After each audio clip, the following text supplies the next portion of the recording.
The pasuk says, "V'lo yeh k'korach v'cha'adaso," which many Rishonim understand to be a prohibition. Don't be like Korach. Don't be like Korach.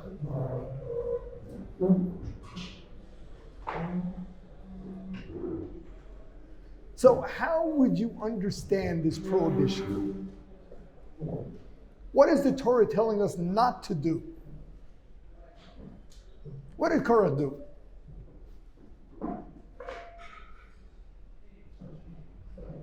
Korach doubts the integrity of Moshe Rabbeinu. He claims that Moshe made up the concept of kahuna. Really, all Jews are equal. Kol ha'ida kulam kadoshim. Uvesocham Hashem. There's no room for kahuna, for a kohen. We're all the same. Understand that that means he is doubting the authenticity of the whole Torah. This is a movement already in the days of Moshe, of movement among the Jews that actually heard Hashem speak. That very generation that experienced divine revelation.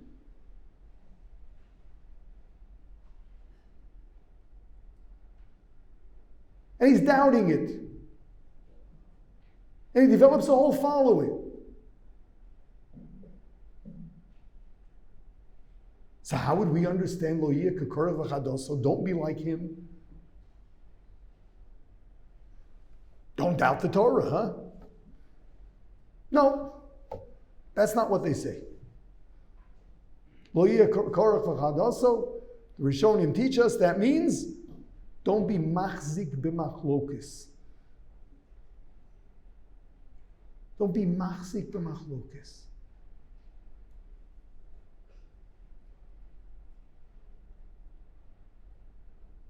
Machlokes, a new faction, a breakaway. That's the issue. What they stood for is irrelevant. That this is a dangerous movement, that's irrelevant.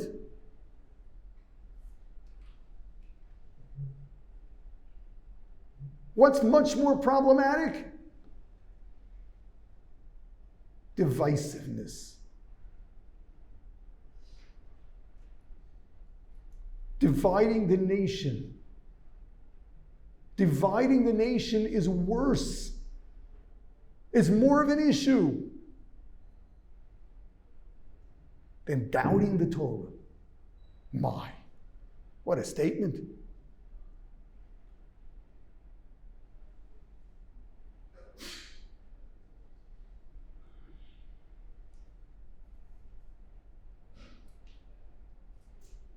So does that mean that we should create Jewish unity by going to the lowest common denominator, or not even common denominator, but creating one? And face it, there would never be polarization if we all agreed that you don't have to keep Torah mitzvahs for the sake of peace. What's it say here? What's more important, peace or truth?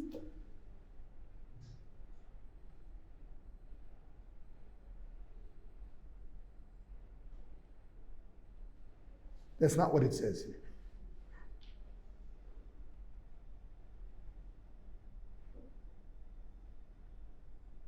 The Mishnah tells us there's something called machlokes shelo l'shem shamayim.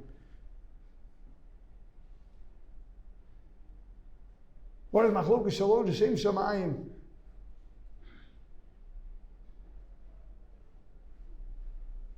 Causing disagreement, dividing for an ulterior motive.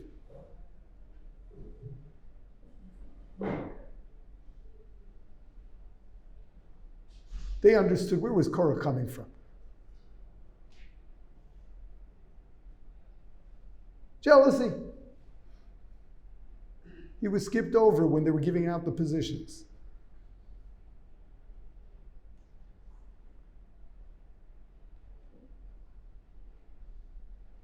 His doubting Moshe's integrity was not real. Come on, he was there with the whole of the Jewish nation when they all heard Hashem call out to Moshe, come up.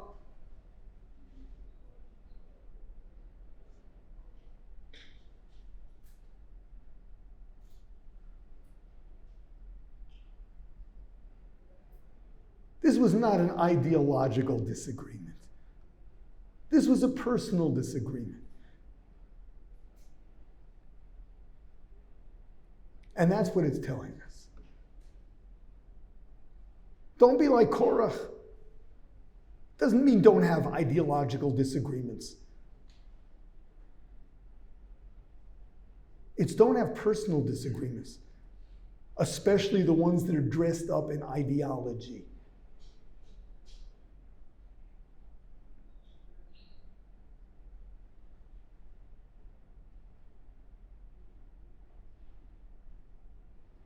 You know why?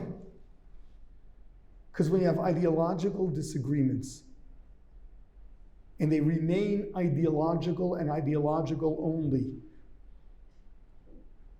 we have the confidence that if there's a real desire to find truth, one day we'll get there.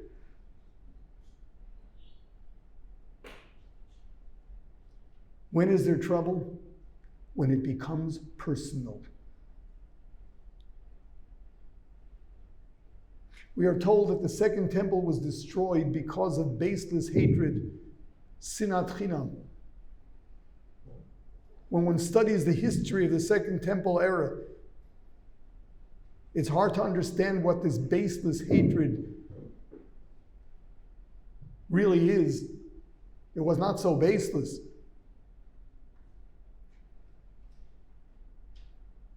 The end of the second temple era, there was civil war. Jews were fighting each other. Do we surrender to Rome? Or do we give our lives and fight to the very end? Do we give our lives for our values only? Or do we give our lives for the sake of nationalism and self-rule as well?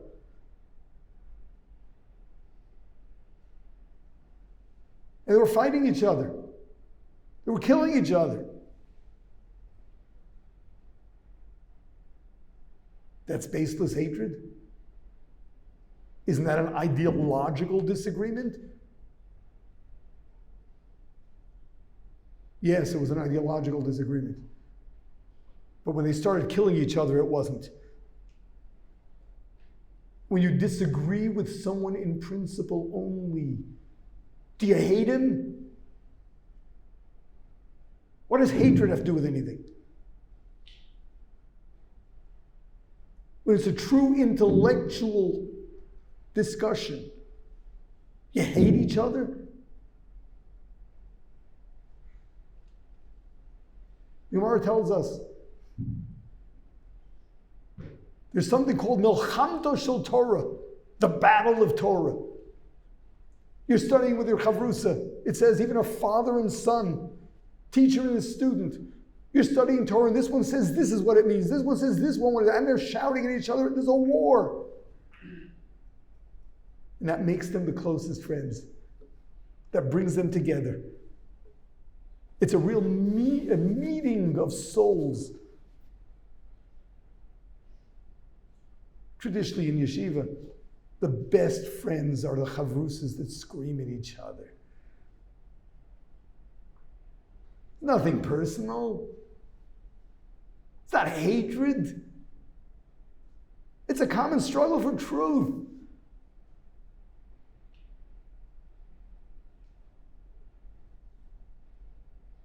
Where does hatred come in? That's when it gets personal. How dare you disagree with me? That's when people kill each other.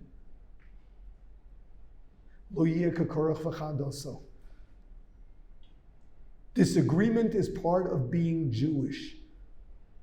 The Maharal writes that the fact that Jews are always arguing is a sign of the fact that Jews are truth seekers. And because we have different personalities and experiences, it's only natural that we should disagree. Hatred, that has nothing to do with it. The key is this intellectual or is this personal? And you always got to do your soul searching.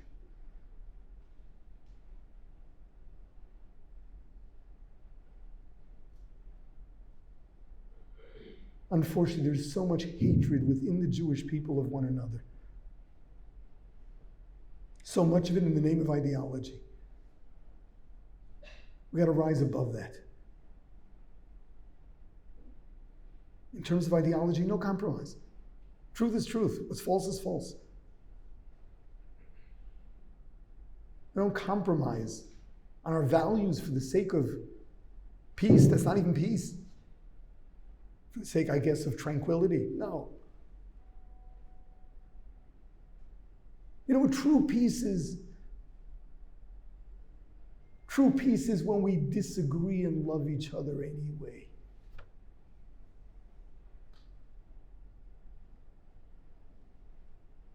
Lo yeh Korach v'chad also. Stay away from any disagreement that gets personal. Run. Have nothing to do with it. Even if it's presented as an ideological dispute. And I'll add, even if it started out as one, but then went personal.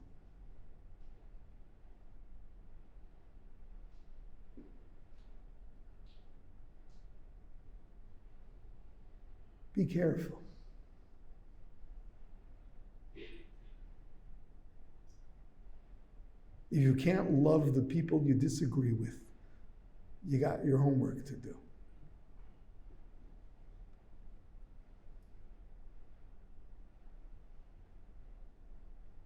No, we're passionate about what we believe in. That's the ideal. It's the ideology, it's not the person. Yes, we're intolerant of falsehood. No games. But we love Jews, regardless of what they believe.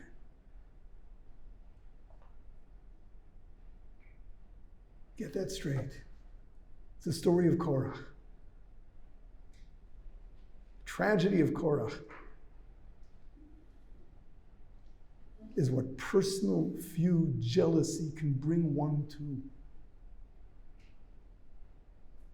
Be careful. This destroys families. This destroys communities. This has destroyed the nation.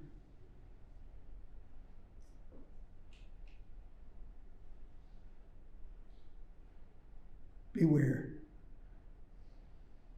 We all have to mature. Not accept others' ideology, but accept everyone as people, as Jews, as brothers. If we can get there, the Jewish people will be in a whole different place. On a personal level, life will be so much more pleasant.